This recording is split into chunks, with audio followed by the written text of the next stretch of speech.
Franchise ক্রিকেটে রঙিন দুনিয়ায় টাকার ঝলকানি দিন দিন বেড়েই চলেছে। সারা বছর ফ্রাঞ্চাইজি ক্রিকেট খেলতে নানা সময় ক্রিকেটারদের মোটা অঙ্কের প্রস্তাব দেওয়া হয়ে থাকে। এবার আইপিএলে এক ফ্রাঞ্চাইজি অস্ট্রেলিয়ার 2 তারকা প্যাট কামিন্স ও ট্রাভিস হেডকে মোটা অঙ্কের প্রস্তাব দিয়েছিল বছর জুড়ে খেলার জন্য, তবে সেই প্রস্তাবে ছাড়া দেয়নি তারা। সম্প্রতি আইপিএল এর এক ফ্রাঞ্চাইজি অস্ট্রেলিয়ার ওয়ানডে ও টেস্ট দলের অধিনায়ক প্যাট কামিন্স ও ওপেনার ট্রাভিস হেডের কাছে বছর জুড়ে খেলার প্রস্তাব দিয়েছিল, যার বিনিময়ে প্রত্যেকে পেতেন $10 মিলিয়ন, যা বাংলাদেশের মুদ্রায় দাঁড়ায় 122 কোটি টাকা। তবে শর্ত ছিল, কঠিন চুক্তি গ্রহণ করলে জাতীয় দলে আর খেলা যাবে না, অর্থাৎ অস্ট্রেলিয়ার জার্সি ছেড়ে কেবল ফ্রাঞ্চাইজি ক্রিকেটেই যুক্ত থাকতে হবে তাদের। খবরটি প্রথম প্রকাশ করেছে অস্ট্রেলিয়ার দৈনিক the age.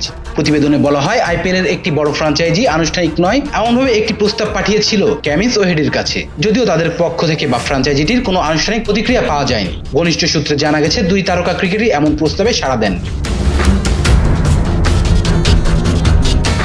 Rezon Islam, B sports. Please subscribe our channel to get more information about Cricket World.